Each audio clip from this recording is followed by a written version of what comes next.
Halo semua, selamat pagi, salam sehat dan salam sejahtera untuk kita semua. Terima kasih untuk kesempatan yang boleh diberikan kepada saya untuk mengisi sesi ini.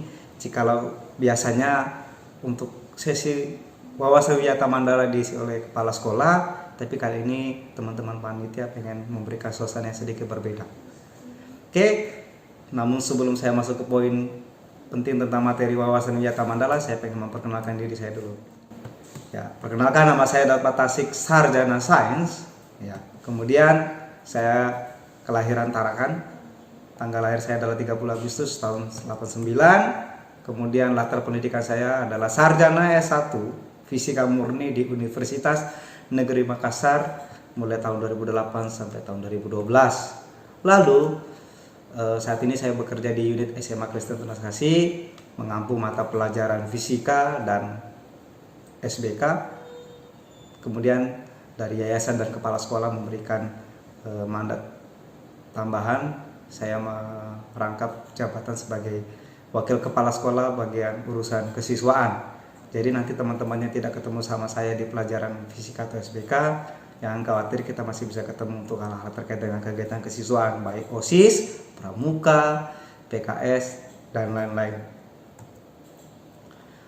Saya tinggal di Jalan Gunung Latimojong Kampung 6, ya, di bawah Gunung Amal, sebelum Amal, RT 12 nomor 56. Ya, untuk informasi kontak dan akun medsos saya bisa dilihat di layar saja. Kemudian hobi saya adalah bermusik. Saya suka sama hal-hal yang terkait dengan musik. Kemudian bereksperimen, ya, yang terkait dengan fisika, kimia, termasuk yang lagi saya senangi sekarang adalah yang terkait dengan IT. Kemudian moto hidup saya, salah satunya saya ambil dari Amsal 1 ayat 7, ya, takut akan Tuhan, tapi saya menggunakan dengan bahasa sendiri saja. Takut akan Tuhan itu wajib. Kalau Tuhan saja tidak kamu takuti, bagaimana nanti hidupmu mau diatur? Oke, kita masuk saja ke poin materi yang inti, pengertian wawasan wiyata Mandala. Oke, wawasan wiyata Mandala dari 3 kata wawasan, wiyata, dan Mandala. Kata wawasan itu berarti cara meninjau, cara memandang, cara melihat, atau cara tanggapan panca indrawi terhadap keadaan ataupun sesuatu. Ya, tentunya lingkungan. Kemudian wiyata itu berarti pendidikan. Nah, kalau kita case-nya adalah sekolah. Mandala itu berarti lingkaran, bundaran, bulatan, ataupun lingkungan. Nah, dari ketiga pengertian ini dapat kita simpulkan bahwa wawasan wiyata Mandala adalah cara memandang sekolah sebagai lingkungan pendidikan dan sebagai tempat pembelajaran.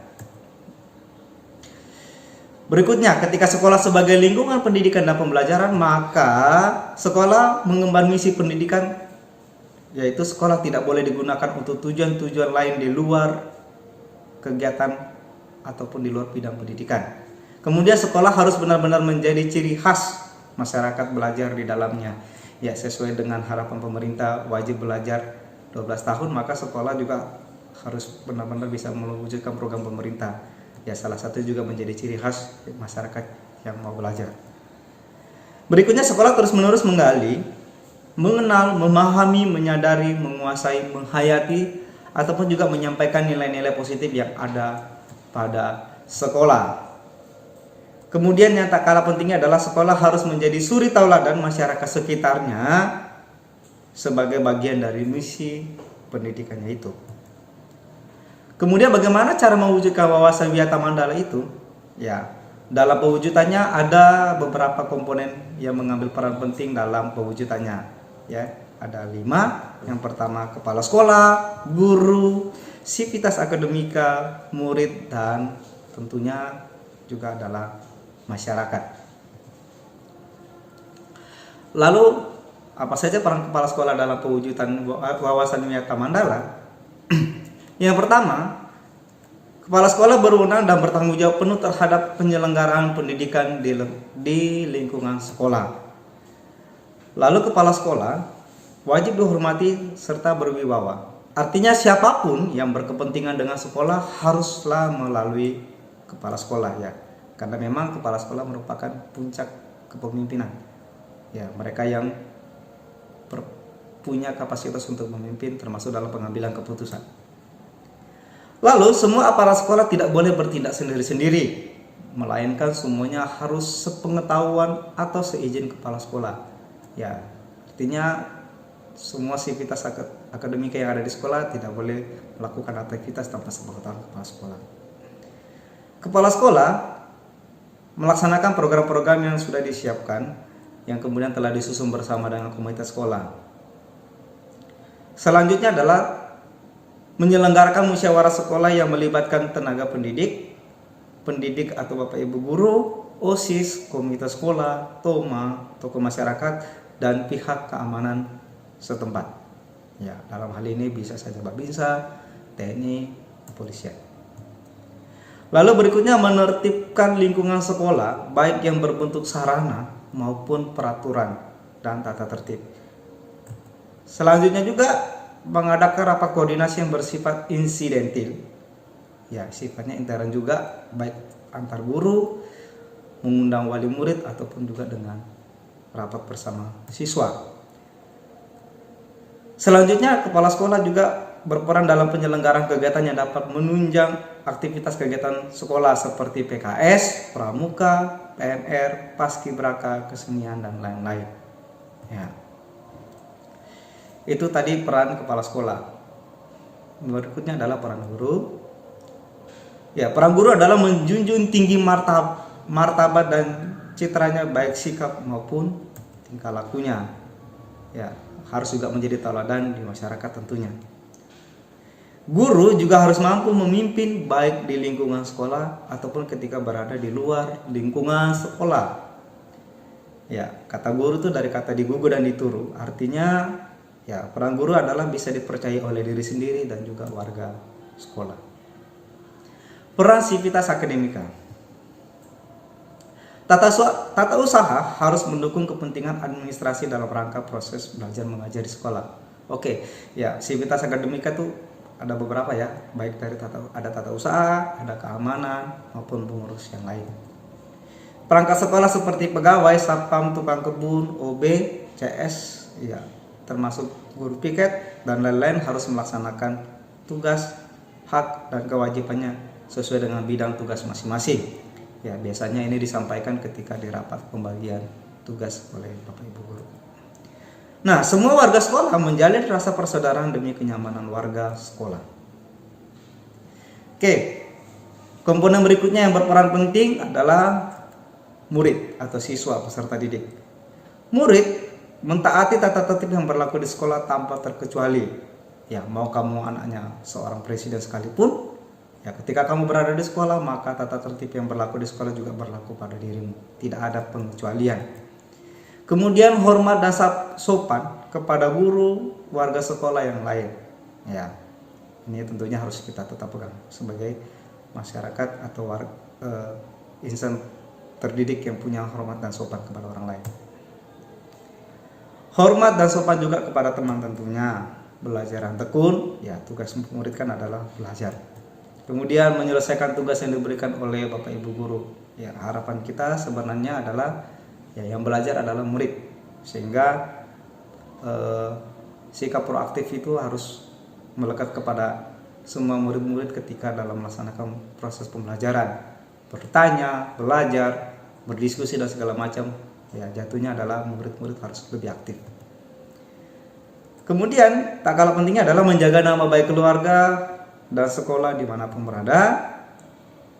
Ya, termasuk juga menjauhi narkoba, menjaga dan memelihara fasilitas belajar dan mengajar yang ada di sekolah.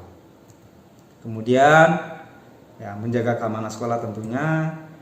Kemudian harus menjadi agen pendamai atau juga sebagai orang yang berani melaporkan peristiwa negatif yang terjadi di sekolah baik laporan itu masuk kepada OSIS, guru, wakil kepala sekolah, BPBK ataupun juga langsung ke kepala sekolah. Kemudian memelihara lingkungan sekolah. Komponen yang terakhir berperan dalam mewujudkan wawasan wiyata Mandala adalah masyarakat. Terus apa peranan masyarakat? Yang pertama, mendukung proses dan kebijakan sekolah dalam rangka pemajuan proses belajar mengajar. Kemudian, memberi saran dalam pemajuan proses belajar dan mengajar.